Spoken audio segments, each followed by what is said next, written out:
Hey guys, it's Jackie M from Masters of Malaysian Cuisine, and welcome back to our Wednesday broadcast. Our Wednesday broadcast on Kongsi. This is our Chinese New Year theme in the lead up to Chinese New Year and through the month of February. So welcome everyone. We have Paul Gray, our MOMC co-founder, who's going to be doing a Chinese-inspired steak recipe, and we have his counterpart Liam Ghani, also in South Africa. So this is a South African broadcast brought to you by MOMC MATJHN, and Liam is going to be not cooking today, but he will be hosting Paul. So guys, make sure you say hello. Let us know where you're watching from, and say hello to Paul and Liam. For those of you who miss these guys, I know a lot of you do because you guys have been asking when these guys are going to be back together. And also, don't forget, if you want the recipe, sign up at malaysianchefs.com/join today. And before I get these guys to talk, I'm just going to play a quick clip from Tourism Malaysia, and I will see you back in 30 seconds. Hey, now,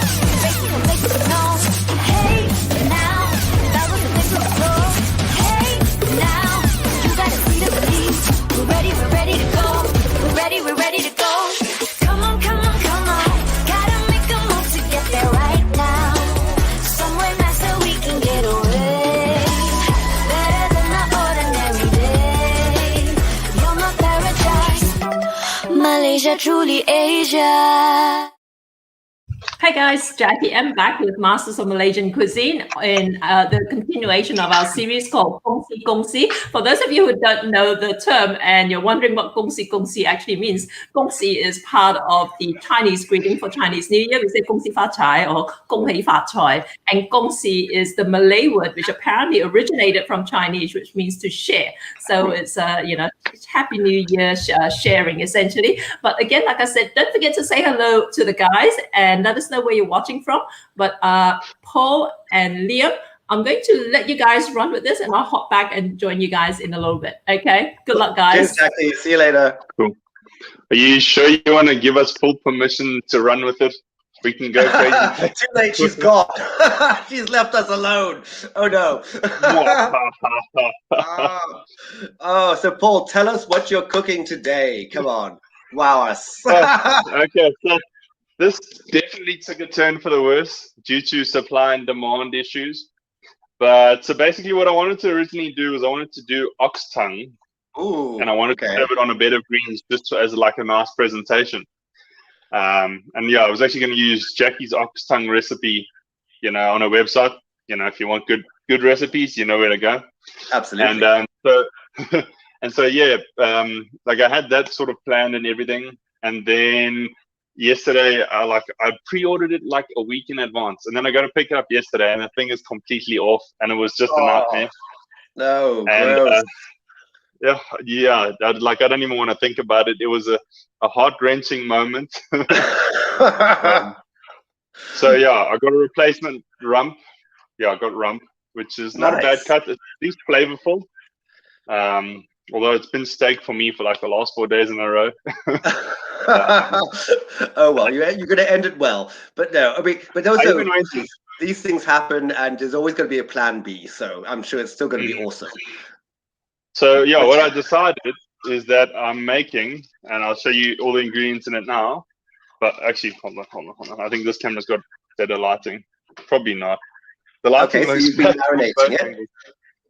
Yeah. So what I've been marinating here is garlic, oyster sauce, fish sauce, a bit of salt, a bit of sugar. And yes, for all any of you who don't know, Paul is a complete sugar phobe. He takes no sugar whatsoever, so he has to put some alternatives in to sweeten things up a little bit. So yeah, basically we got that in there. I put it in this morning. I thought I didn't want to leave it too long, so it's been in for like 4 hours or so. Okay, which is good enough. Yeah, and basically what we're going to do is just fry it on a cast iron pan, slice it up, and I'm going to serve it on a salad, which I am... Let me just get a good angle here so you can see everything. What have we got? Okay, so for starters, something crunchy. Always good to have a cucumber. Got baby cabbage because just so I could get the two different colors. Oh, nice. It's so I pricey, love like, cabbage in salad. It's such a nice thing. And it's so good for you as well. fresh and everything. Yeah. And the thing for me is also that, you know, if you look at it, just, I don't know if you can see the size. Like, that's a liter bowl. Look at the size of those guys. I know. That's Our 20 baby bucks. cabbages are very baby in this country. That's 20 bucks. Sometimes you wonder whether they've just gone and taken all the big leaves off and left us like the little bit in the middle. But yes, our baby cabbages can be very tiny. So possibly. Yeah, and that's 20 bucks, whereas a full big cabbage, which is about 4 times the size of these guys, is 14 rand. So I know. It's very strange. Hi, Annie. Hi. Nice to have you back with us as well. I have little baby peppers, these little sweet peppers for some color, and obviously Chinese New Year colors. Like, what more could you ask for? Very nice. And are those they're sweet peppers, I assume? Yes, they are. Okay, cool. Surprisingly, the only thing Chinese New Year in this whole dish is the coloring. And your host. Ha! Yeah. Baby spinach as well. Good. Okay, cool. Instead of getting the big spring onions, I just grabbed the salad onions because they're a little bit sweeter. Yeah, they are, definitely. Yeah. And then coriander. I mean, I can't go a day without coriander. Oh, you see, it's a love or hate thing, coriander. I love it personally. I know people who are just so put off by it, but yeah. It just depends. Does Brian like coriander? Brian doesn't like anything. So coriander's never passed his lips ever. He's a herb. I was going to say, because that's the one thing is, if you live with somebody and they don't like coriander, that must be tough. Because, like, you want to put in everything, and they're like, no, don't put it in anything. No. Brian is one of these people that if he orders pizza, he can't even have, like, sprinklings of dried herbs on it. And, yeah, it's a nightmare. Ooh, green beans. Okay, love that. Sort of I'm obsessed with green beans. And basically what I'm going to do with them, and I've been doing it for the last couple of weeks, is slice them very finely. And it adds up these sort of texture. So you'll see that in action. Awesome. And do you slice them lengthwise, or do you slice them into shorter pieces? I slice shorter pieces, so like rounds. Oh, nice. Okay, cool. Hi, Suan. Hi, and hi, Ellen from the Netherlands as well. Thanks for joining us. Let's just, oh wait, there's no, I swear, yeah. Let's just hide the Thailand flag over there. As to our Malaysian viewers, you have to forgive us. We do live in Africa, so we have to make the best of what we can get our hands on. And yeah, we would love to be truly Malaysian all the way through, but sadly, that's not practical half the time. So we have to make substitutes. Okay, and although I'm not actually using this, I actually did use oyster sauce I got from Chinatown. This was just for presentation, so it's oyster sauce. And then good old fish sauce. Good old fish sauce, yep. Gotta love fish sauce. So that's basically what we're going to do. What I'm going to do actually is prep the salad first, and then we'll move across to the other stuff. Okay, that makes sense. Because I'm sure you guys are going to get bored of staring at a wall or something. Hi, Victoria. Hi, nice to have you with us again as well. Nasna, hi. Grilled beef for breakfast. Yes. I'm not sure. Yeah, he may be keeping this for a while. Lunch is still a long way away, so it could be a I was going to say, I'm going to eat this now. Who are you kidding? Are you? Okay. I must say, I always steer slightly away from making steak for people. Certainly because it all comes down to preference. I don't know how you like your steak. I'm a blue boy. Medium rare. Yeah. Medium rare. Oh, that's the hardest one. See, I'm like in our household, my partner likes it completely bloodless, burnt, completely burnt. That's real coriander. I'm sorry, that's unforgivable. It is. It really is. And the number of times we have to go to a steakhouse and I just want to put my hands in my head and cry. Yeah, we've had many a falling out over steak. I was going to say, it's like our neighbor. We have a neighbor and her brother also used to live here. and he's medium rare guy, everything, whatever. And then like I'm standing braaiing the one day, and then she comes along and she's like, yeah, I want it like well done. And I was like, Oh, you need to see the expression on my face for this. oh. And Well, put it this way, I have actually been known to put pieces of steak, cook it, put it in the microwave for a minute, just to make sure that it's completely dead. It's the most painful minutes of my life when I have to do that. But yeah, yeah, no. And so basically, like, I cooked it well done. I was like, I don't want to do this. You forced me to do something I don't want to do. But then on top of that, once it was well done, she's like, no, you can leave it on the coals for a little bit longer, while you do everything else. And I was just like, why don't you just pick this thing off the road outside? Yeah, I know. But you know what? My thing is that it's all about how you enjoy it. And if that's how you want it, you can't. It's hard to argue. If this cow gave its life for you, you're disrespecting it. Salman, no, hi, thanks for joining us. No, we're not in Malaysia. We're actually in South Africa at the moment. We would love to be in Malaysia, but sadly not possible. But no, we live in South Africa. Yeah, Johannesburg and Stanford. And Cape Town, kind of, yes. So we're on two different sides of the country. And the other thing I have to say about steak in this country too, we are very lucky. We get some amazing meat in this country. I mean, I think our steak is some of the best and very flavorsome and still relatively reasonably priced, unlike lamb, which is just astronomically expensive. And strangely enough, ginger all of a sudden. I don't know if you found this.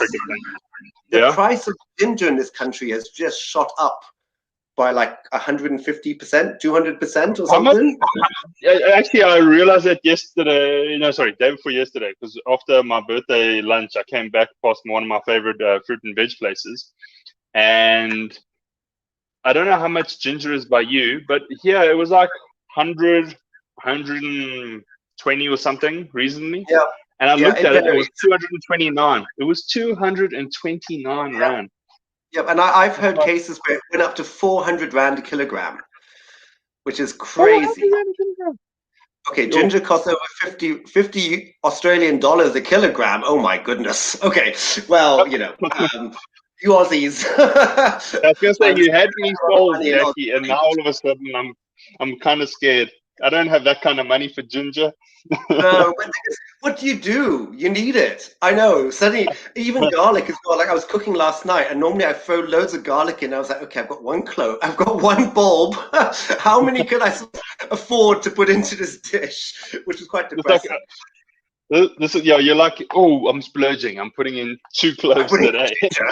And an extra clove of garlic. Yeah. Well, this is the reason why now it's essential when you do use ginger. Don't peel it with a knife. It's too precious and expensive to peel with a knife. Always peel it with a spoon, please, because this isn't the 80s. Grace, hi. Thanks for joining us on your coffee break. Thanks a lot. Hello. Yeah. Okay. So cucumber. Now I'm going to show you what I do with the beans. Oh, great. Hi, Jasmine. Hi from Vancouver. Wow, goodness. Paul's using rump today for his. Yeah, which I have to say is actually my favorite cut. In normally here it's kind of a beef. It's like a sirloin rump fillet option, but I'm not so keen on sirloin. I don't know what it is. I do not like it. Yeah, it doesn't have much taste. Rump has a taste. My personal favorite, and you're probably going to be like, oh, you got expensive, like white people tastes, but is ribeye. Oh, ribeye is good. Oh, no, ribeye is good. We were quite lucky. Is the butchery down the road? I don't know for some reason why they didn't understand this, but so prime rib is like, where ribeye comes from. But for them, prime rib was like I don't know, maybe they thought you used it in a soup or something. And so it was dirt cheap. It was like $70 a kg for the longest time. And I was just like, I'm going to pretend like ribeye is not in the middle of it. I'll just take all of these. Yeah, wow. That's very reasonable. Okay, so this is like what I mean when I say thin. Oh, nice. Okay. I don't know if you can see on the knife there how Oh, thin it very is. nice. Yeah, because it adds like just enough crunch without being sort of obtrusive. No, yeah. I mean, sometimes people do slice it lengthwise, almost like a mange tout kind of, if you're cutting mange tout and Oh things, you can do yeah. it that way. But I think given the fact that you've got all these other things like cabbage and stuff in it, which have, well, I assume you're going to cut in a long sort of shaved fashion. So again, it's a nice change of texture, which I think will be nice. I'm definitely sensing some reverb over there. Oh, okay. Wow, okay. Reading these comments, Suan just says that last seen ginger was, oh my God, 89.90 Australian dollars a kilogram. Okay, so we really can't complain. But still, yeah. Sadly, the rand is worth a lot less. Curry leaves are 300 pounds a kg. Oh, sorry, 300 euros a kg. Woo! Okay. I get like a big bunch of like that much for like £5. I know, it's really cheap here. I know, it's one of those weird things. We don't always get them fresh, which I find a bit weird, but when it is, it's very reasonable. And I must say, I buy loads and I just shove them in the freezer and keep them that way. But goodness me, see, wow, okay. I suppose though, at least at that price, I mean, it's very light. You don't need much. I have to say, if you bought a kilogram's worth of curry leaves, I would be a little worried about you. It's like a tree's worth of curry leaves. Going around like leaving trees. I don't know if you've seen with cherries how they, I don't want to say pluck cherries, but they like harvest cherries. Yeah. So what they do is they got this arm that comes along like this, and it grabs the bottom of the tree and it just like shakes, and all the cherries fall. I'm just I'm picturing this getting 300 euros worth of curry leaves going out to the tree, just like shaking until they all fall down. See, I didn't know they did that with cherries. Wow. Cherries, I must say, are one of my favorite things here, but they've become so expensive. God, we're just moaning about prices of food at the moment, but the thing is, in South Africa, everything is very seasonal. So, when you have it, and the prices tend to be quite high, but it's always a treat. You always think, okay, it's cherry season, let's go for that, or strawberries and avos. Avo season. By the end of that season, you're just so over avos. People are actually throwing them away. It can go from 9 rand to like 50 or 60 bucks during the off season. Yeah, out of season, you are certainly going for a high end meal if you include an avo. So in most of our restaurants, if things have avo included in the menu, it always says seasonal. Basically, don't expect it if it's not in season because we can't afford to give it to you. Yeah. How's the microphone here? Yeah. Can you hear me fine? Yeah, I can hear you fine. Yeah. Okay. I can still hear a reverb, but I'll just go with it. Hi, Jeff. Oh, you grow curry leaves. Wow, that's awesome. I actually did see a curry leaf tree for sale here, but I didn't buy it, sadly. It seemed like a bit of a false economy, seeing as we get it very reasonably. But how nice to actually have it on tap. In fact, I'm actually so chuffed. I've been trying for years to find a Thai lime leaf tree in South Africa, and I got one about 6 months ago. It's the best thing. You just go out and you just pluck fresh lime leaves off it. Oh, it's the best. But suddenly they're everywhere for some reason. I don't know why. Suddenly, from being totally unavailable, suddenly everyone's selling them. But I'm very chuffed with that little lime leaf tree. It's not a bad tree to have. No, not at all. And there's such a difference because for the most of us, Thai lime leaves come dried in South Africa, so we don't really get the fresh version unless you go to a specialist Thai shop, of which I only really know one in Cape Town, which is a long way for me to go. I live about two hours away from Cape Town, so it's a long way to go for leaves. But it's like driving to Pretoria and back.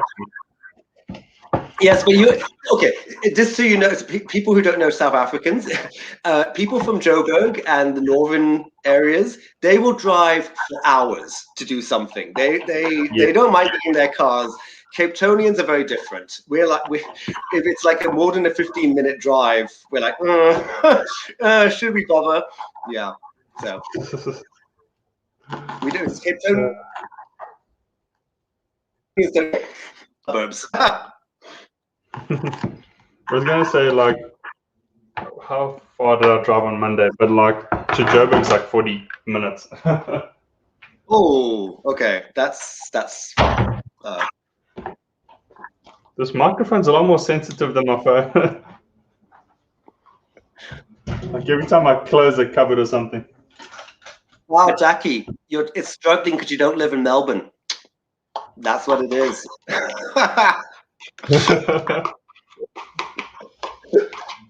You won't like that, by the way.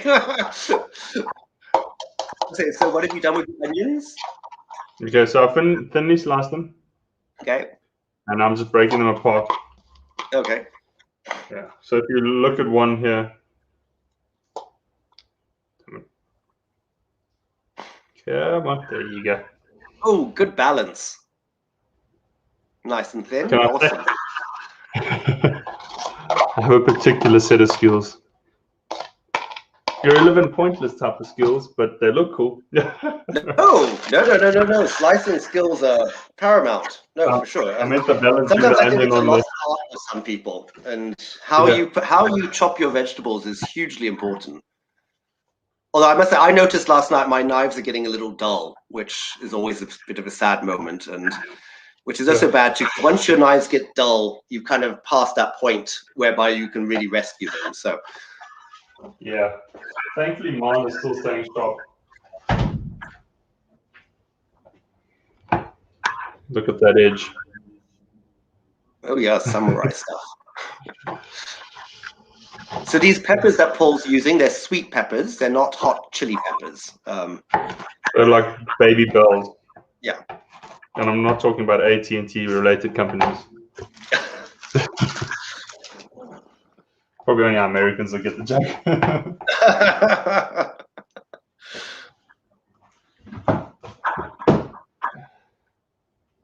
So would you serve this dish then as like a communal dish that people would then like say in the middle of a big table and people would take what they want, or would it be more of an individual style kind of meal? You can go either way, but I think it's better for presentation. So, something you put in the middle of a table. I would say so too, yeah. Yeah, very much these days, I think a trend for communal eating has taken off, which is really nice. I mean, as an Asian, it's kind of par for the course for most of us that, you sort of have lots of dishes in the middle and you help yourself and you take what you want. And that's still a relatively new concept to a lot of Western cultures. Absolutely. It's one of those things that I've actually always been very like communal, particularly when it comes to eating. And I think eating is one of those things that you can use as like a communal activity. Oh, definitely. And a lot of people miss out on that. So when there's opportunities for communal things and stuff like that, then I take it. Yeah. So like not that these days at the moment there's much of that, sadly. Yeah, I was going to say, for the last 10 months it's been quiet. Yeah, it has. But yeah, I've always battled in this. But it's weird. Okay, this is the weird thing I have. So in South Africa, like we just said, sharing food at the middle of the table is a relatively new concept. But this happens quite a lot these days. You have harvest tables and things like that. But strangely enough, when it comes to Asian food, South Africans are like, mine. You can't have my dish. And for some reason that hasn't changed. And I find it very weird that they seem to have commuted this to Western food, but neglected to extend it to Asian food, which is very strange to me. Where it started, yeah. I was going to say, it's one of those things for me. Actually, you know what? I'm going to... Oh, wait. I need 2 cameras in now. Fruit. Okay, if you want to add the 3rd camera in, Jackie, it's pointing at the... Oh, nice. Yeah, no, so it's hard to explain, but like maybe they realize the Chinese food is great, so they're like, no, I want to keep it myself. Okay, fair enough. I like that argument. It's too good to share. Yeah, But I will say that, like, my dad and I have always been very communal. I mean, we only have the two of us, but we would always share our dishes and stuff. And I think a lot of people, like at restaurants, look at us like, why are you sharing the food? And I'm like, why not? I want to try what he's got as well. I want half of his. Yeah. And okay, we do have a couple of Korean barbecue places up here, which do sort of, promote that communal type of vibe. Yeah. I always go with my friends and like 12 people or something, so you get a full communal experience.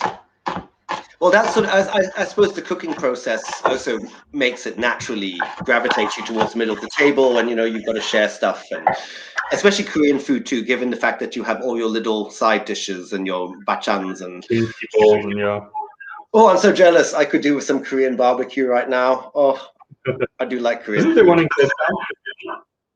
There is, actually, funny enough, there is called Galbi. I actually won a competition. I won a competition years ago. They had a meme that they put out, and you had to make like a funny caption for it. And I won it. And so I got to have a free dinner for 4 people at Galbi. Because you're small. A little snarky joke. It was a bit snarky, I have to say. Put it this way, I can't go to North Korea. Ever. Anyway, got me a free meal though, so. I think even China's probably a bit of a push for a lot of us. China's actually become a lot more open, I have to say. When I lived in Malaysia, China was very tricky to get into, and potluck, Jasmine. Oh yeah, one forgets about the art of potlucks. Yeah, in Malaysia in the 80s. Potluck was a big thing. Although weirdly enough, I don't know why, from my experience in Malaysia with potlucks, a lot of people used to bring Western dishes, which always seemed a bit strange to me. Potluck is a Western I'm not sure. term. I don't know if maybe it means something different in like Asian countries. No, it's still the same thing. Everyone brings their own dish and you just throw it on the table and everyone helps themselves. But yeah, sadly, I think it's a bit of a lost art. I think a lot of people these days, if you invite them to dinner or to something, they kind of expect to be fed. They don't really expect to bring food with them anymore. Although maybe that's just my experience, because no one ever wants to cook for me. It's a bit of my life's a little problem. Literally, no one ever wants to cook for me. It's just depressing. I'm always like, just make anything. I don't mind. If I don't have to cook it or clean up, I'm golden. I think you have high standards. It's ridiculous, though. I am if anyone cooks for me, I'm so happy. I don't care what it is. Like I said, if I don't have to cook it, if I don't have to clean it afterwards, best meal of the day. Absolutely. Yeah, I get that. I was gonna say, one of the other things that's like a communal dish is a steamboat. Steamboat, yes. Stuff like that. Yeah, or hot pot. That's the other thing too. Yeah. Hi. Thanks for joining us, Callum. Sorry. I can't say your name, I'm afraid. But thank you, Job, for joining us from California. Sorry. I need my glasses on. Funny enough, I actually made hot pot. I actually gave hot pot. So to some friends of mine who I feed a lot. They are good friends of mine from Cape Town, and they used to come for dinner almost like 3 times a week at one stage. And I gave them hot pot. And they were actually quite freaked out by the idea that they had to cook the food themselves. And they were like, well, it's not cooked. What do we do with it? You stick it in cook it. And cook it. And they were a little sort of like put out by the fact that they had to cook their own food, which I thought was quite a strange reaction.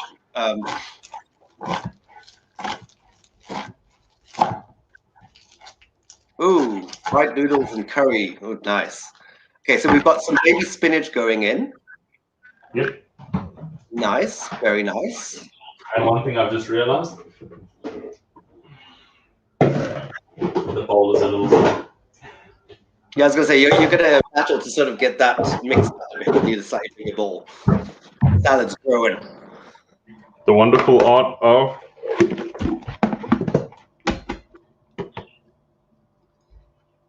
Ta-da! Much better. And are you dressing the salad in anything? I am. I'm going to actually dress it in the dipping sauce for the steak. Oh, nice. Just 2 more things to go in here, and then we're done. Coriander and cabbage. Nice. It is very festive looking. I agree. Yes, absolutely. I hope it is. I'm trying my damnedest. For someone to have any ingredients, anything.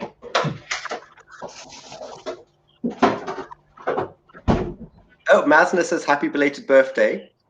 Thank you very much. Paul's birthday on Monday. It was. He's not quite an old man yet, though. 27 feels old. Oh, 27. Oh. Okay. If anyone had any sympathy for you, that's just gone. Oh, 27. Maybe it's all the injuries that I have. That feels like a lifetime ago. And I had the best steak in Gauteng on Monday for my birthday. Oh, good choice. What type of steak was it? So, because this is a South African country, or South Africa, we had 3 steaks. Ooh. So the place you go, you can order.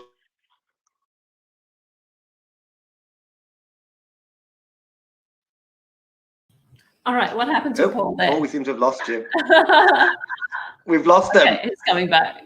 Okay. He's going to tell us about his free steak dinner. For a second. Okay. Okay, free steak dinner. Tell me. So basically, you can get a meat platter, which is usually fillet, rump, and I can't remember the third one. But sadly, because of Corona and stuff, they're very limited. So it was those 2 plus sirloin. So rump, sirloin, fillet. And I assume these are not like full-size steaks, though. I mean, how big a steak are we talking here? Oh no, man, that's crazy. 300 grams steak for each. Okay, right. So Paul plans to not make it to his 28th birthday. Heart attack got to come from somewhere. And we had polenta and something battered onion rings. Ooh. And cream spinach and was a butternut cream with spinach it. And butternut, go on, which is a staple in this country. Yeah. I know. I really wish we would progress past that. Like, if you in many restaurants, old school restaurants in South Africa, if they say seasonal veg or hot veg, you basically get cream spinach and sweet butternut mash. And possibly some sweetened carrots. Yeah, if you're lucky. Don't forget the sweetened carrots.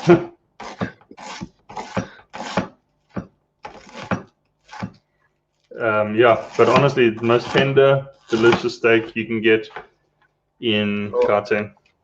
Only problem. And you guys know your meat, I have to say. Yeah, it's one thing Gauteng has going for it. Yeah, Gauteng and the Free State. Yeah, we in the Western Cape, we're all about the wine and the fish. Up there, oh my goodness, it's all about the meat, the vlees. Oh. The vlees. Yeah. And braai as well. They may hang me in Cape Town for saying this, but you guys up north, you know how to braai. It's a heartfelt thing. It is, definitely.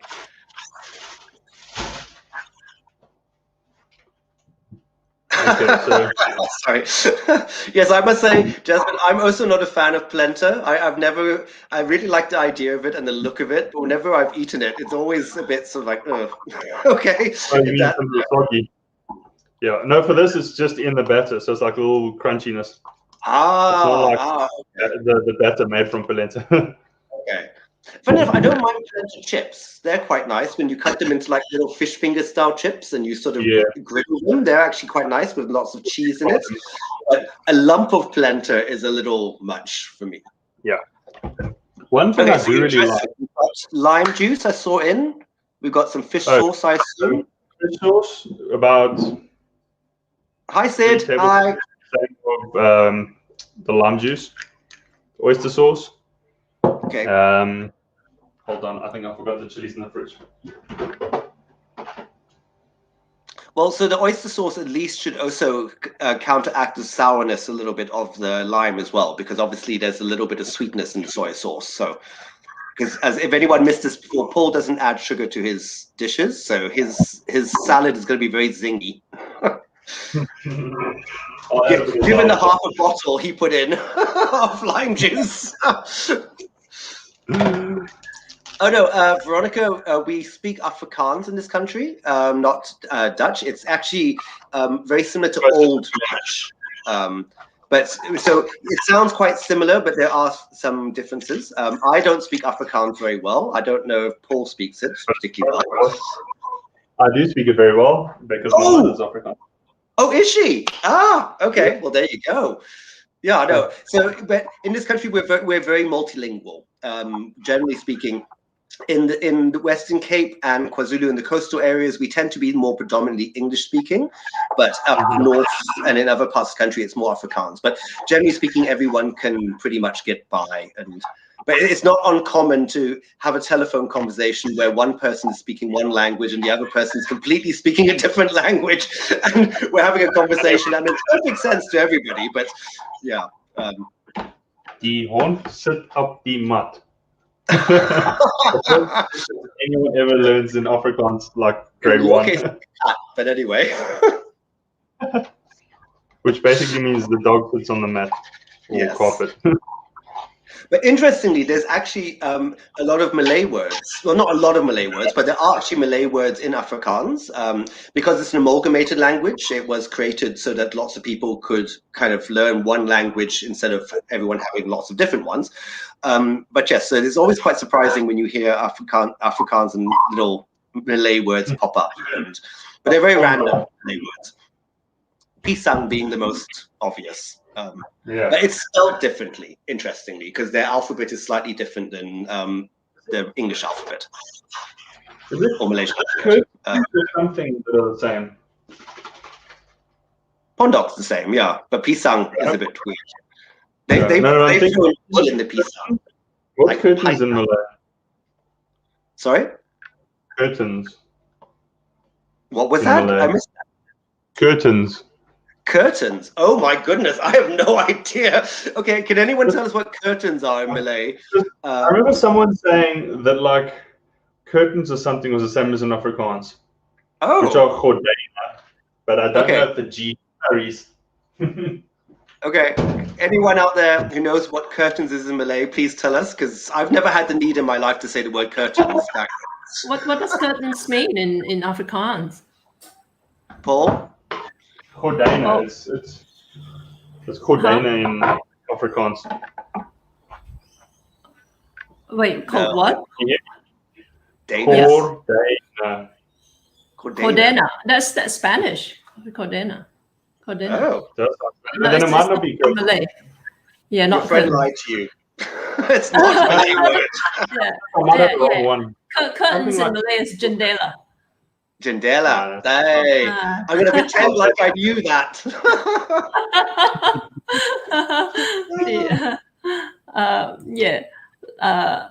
Masna says langsir. Langsir, I don't know langsir. Langsir. Jendela, yeah, langsir. That's not an Afrikaan word, is it? There you go. And by the way, we had a few other people say hello. We had Rohana Ahmad says hello, and hello. Sit Chong, obviously, and Annie wished you a happy birthday earlier, and Thank also Masna as well said happy belated birthday, and also Gordijnen in Dutch, Gordijnen. Okay, so yeah, so maybe we've now learned every word for curtains. That'll come in useful. Absolutely. Yeah, langsir. Suan says langsir in Malay. Okay, the langsir. There you go. Okay. Confirmed. It's langsir. Jendela is window. Oh, jendela is window. Jendela is window. Kain jendela, like window cloth. Dressing, yeah. Yeah, sure. Butter. So we're going for butter. Okay. I think it's not very Chinese at all. But I do like to steak with butter. So. Oh, me too, definitely. And How so, can you guys see? Maybe I should get a little bit better. the show us your steaks again. Let's see them. I saw them briefly. They look nice. They look nicely marinated. Yes. How do those look? What cut did you say again, Paul? Rump. Rump. Yeah. Okay. Yeah, cool. Yeah. I see. I like the ones which have the fat that runs through it. That would be my favorite. I went to one restaurant here at some steakhouse, and they had rump bites where they had cut off all the fat from the rump and basically fried it up with a little bits of meat on it. Oh, so good. So good. So bad for you, but so good. I eat steak maybe twice a year, but this is really making me crave watching, like, hearing about Paul's birthday lunch and now watching you guys. It's steak bonanza. Yeah. Wait till I come to Sydney. You're gonna be having steak like 3 times a week. Sure. Yeah, but it'll be Australian beef. Yeah. You're gonna say I've heard things about Australian beef. Oh, we're having. No, I'm sure it's amazing. I'm sure it's absolutely amazing. Jasmine, so did I. Window is tingkap. I know, that's what I would have said window was too. Tingkap, jendela. Yes, Yeah. it was tingkap and then door is pintu, right? Yeah. Yes! Hey! Liam said a Malay word. I know tingkap. Liam is the worst Malay-speaking Malay that I know. So bad. But in my defense, a week back home, and that's okay. I'm okay. I can get by. I can order food. Back. It all comes back. Yes. But in this instance, terrible. But I know, like in Penang, I had this drink called ice tingkap, and it's ice is in like window ice. And apparently, historically, it's this icy drink that they used to sell through a window. So you just rock up to a window and they'll give it to you, I think, on a bike or something. Like, you rock up to a window on your push bike and they'll hand it over to you. So that's kind of cool, right? Yeah. Like a hole in the wall kind of thing. Yeah. So Paul, can you tell us what was in the marinade with your steak? Okay, so let me repeat again what was in the marinade. So it is garlic. Did I put ginger? I think I put ginger. Fish sauce, oyster sauce, a bit of xylitol for the sugar, and missing something here. Hold on. You lost me at xylitol. No, I know. You could just lie and say sugar. Please just lie. I really could, because it even looks the same. So you guys wouldn't even like. Precisely. We would not be judging you. You know what I'd like to see him make? Because like Liam said earlier, guys, that Paul is anti-sugar. So he uses xylitol in lieu of sugar. Can you imagine kaya made with xylitol? I wonder if that'll turn out. Oh my God. I will do it. Oh no. I might offend everybody in the call. Yeah, I think we should get Paul to create a xylitol-based, like Malaysian cookbook or something like that. What do you think, guys? Malaysian cookbook? Who are you kidding? Come on. As long as we never have to taste it, yes.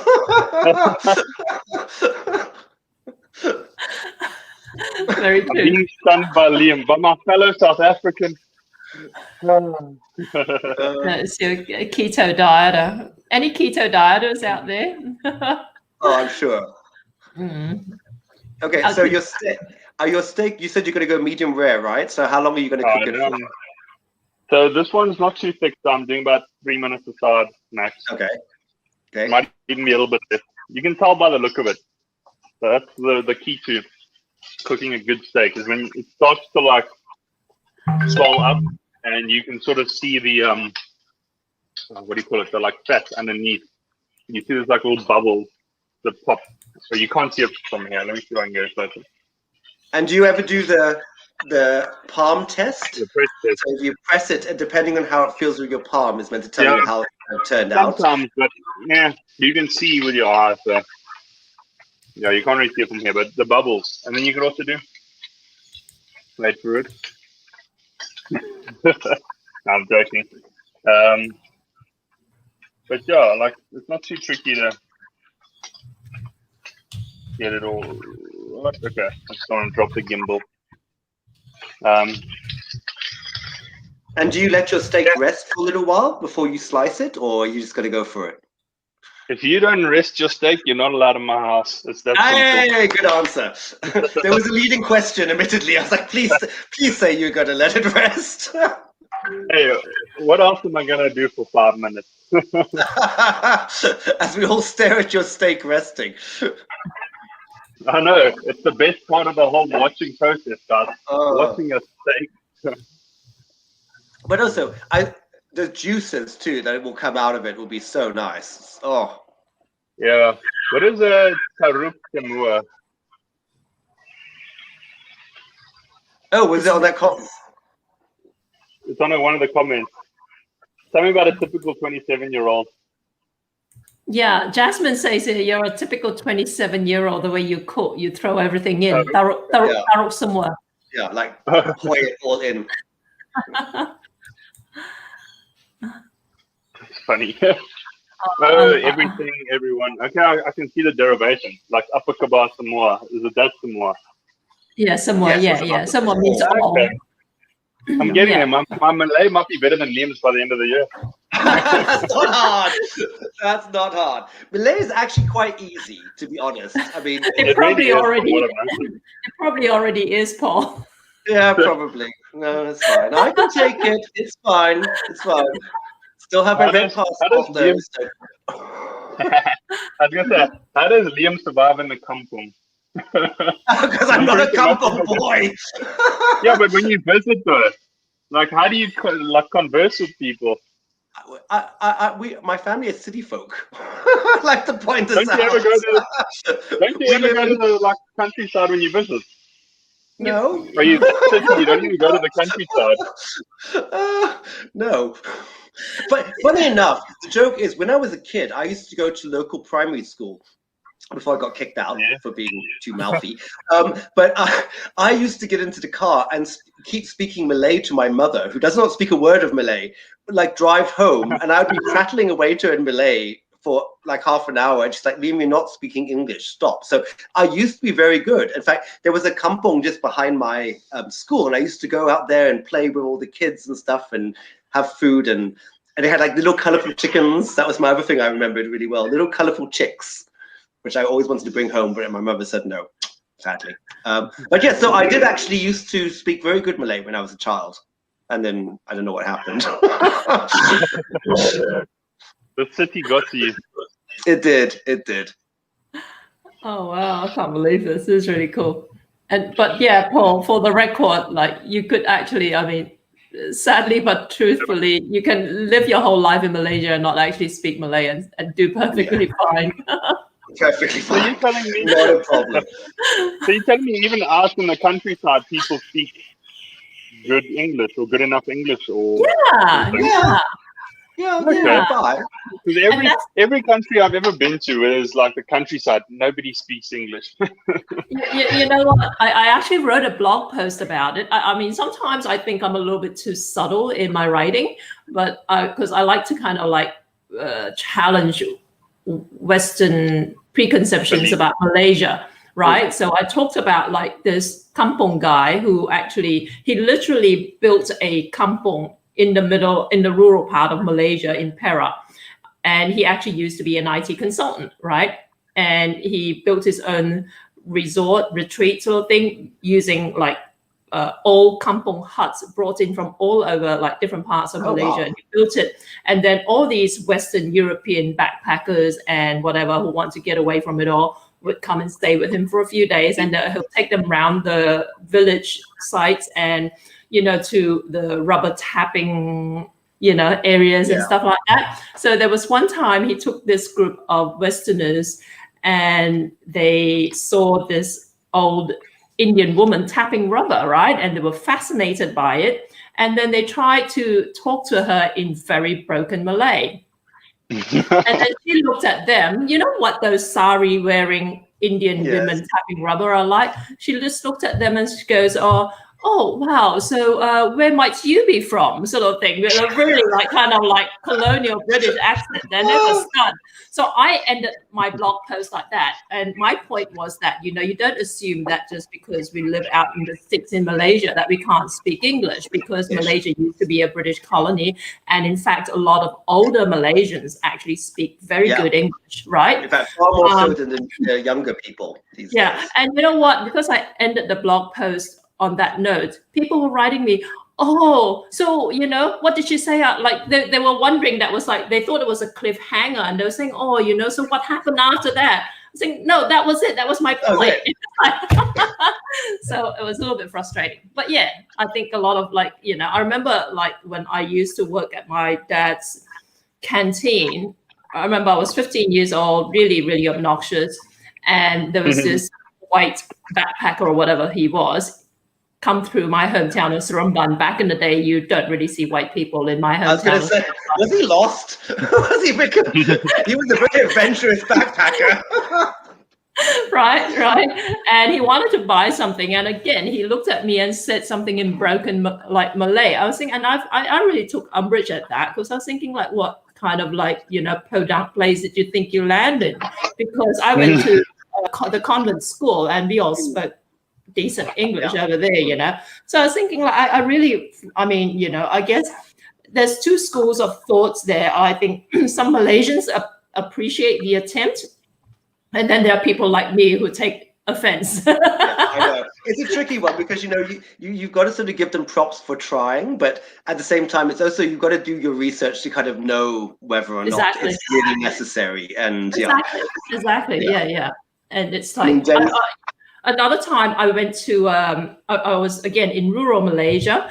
We went to this open air restaurant sort of thing, and my Australian film crew were having dinner with me. And you know those beer girls at these outdoor restaurants and try and like, you know, convince you to drink lots of beer. And they came out like, with their beer, and these Aussie like production crew kind of like cheekily looked at them, you know, because they're pretty and they're young. They said, oh, apa khabar, you know, or terima kasih. And then like my Malaysian guy looked at them and said, why are you speaking Malay to her?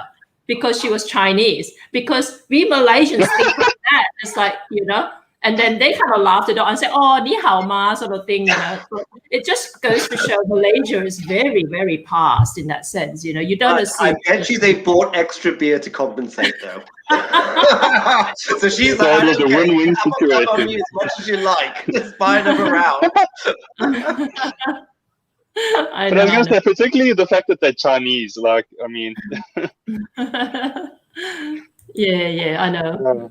I mean, like, you know, whatever else you might say about Malaysia, that's how we think. We don't think that just because, you know, you come to our country, you assume that everyone speaks Malay or something like that. We don't, you know, and even among the Chinese dialects, we don't all speak Mandarin, right? So it's all very, very, But I have to say, when I was back in Malaysia, not the last time, a couple of times ago, we went in Penang. I went to a banana leaf restaurant, so I had lots of nice curry, and the guy came and I said something to him in Malay, and my friends looked at me and they're like, he's Bangladeshi. And I was like, oh, I wasted my good Malay on you, darn it.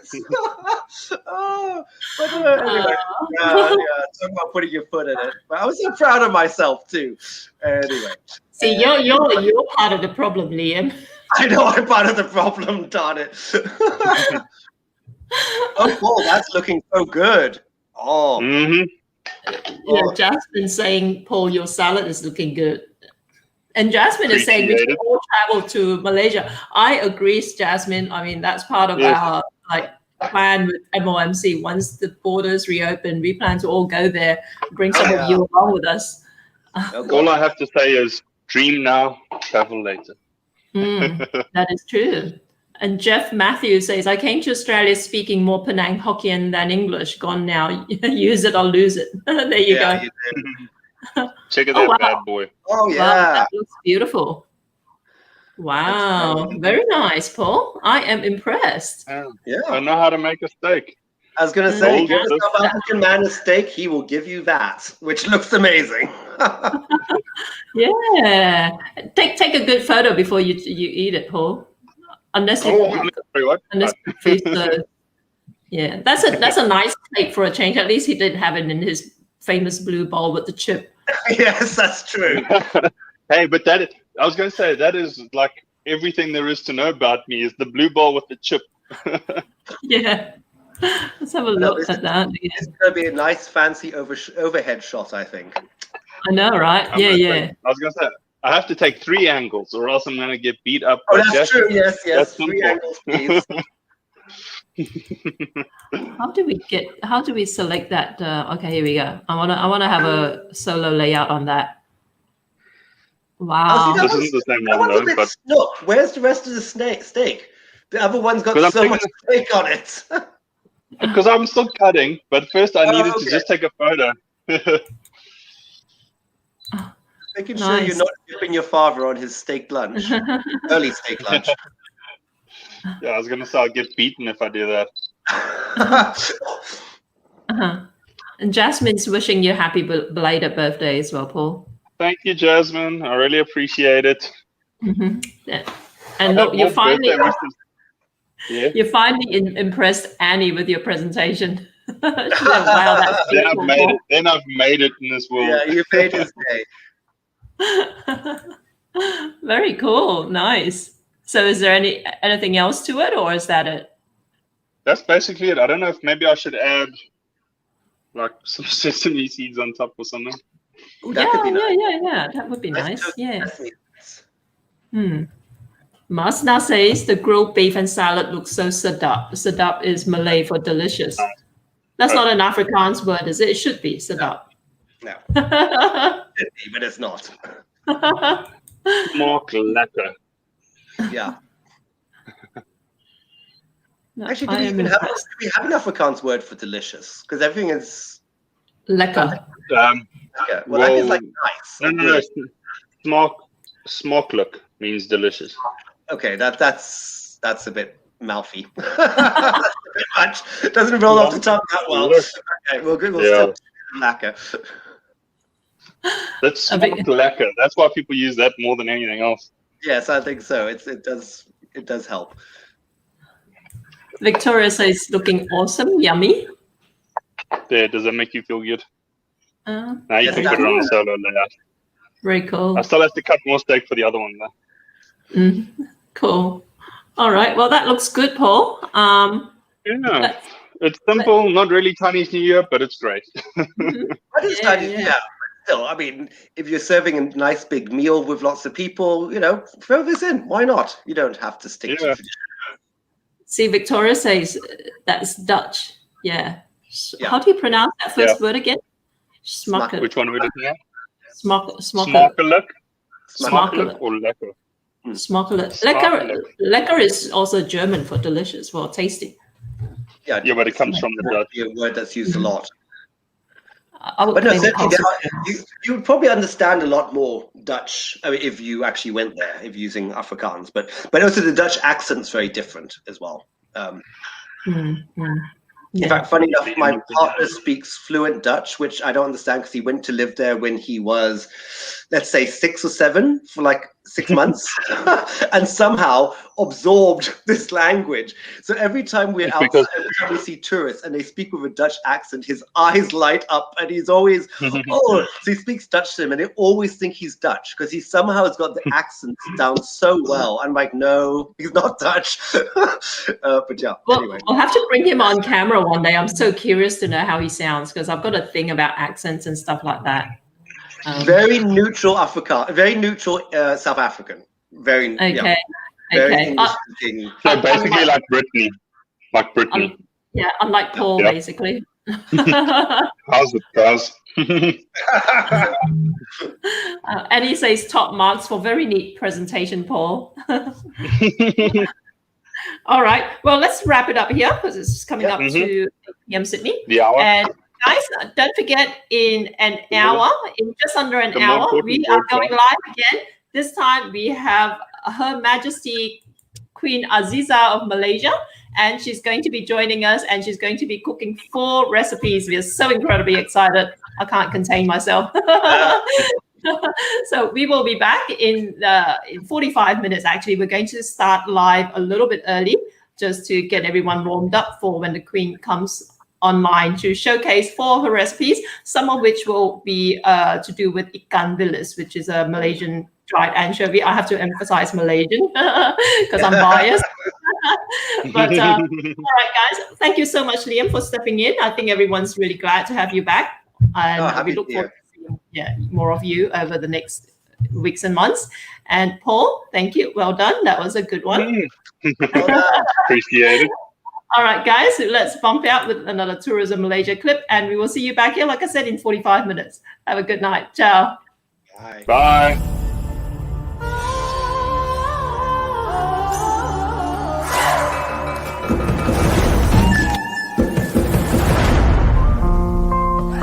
Ha ha ha!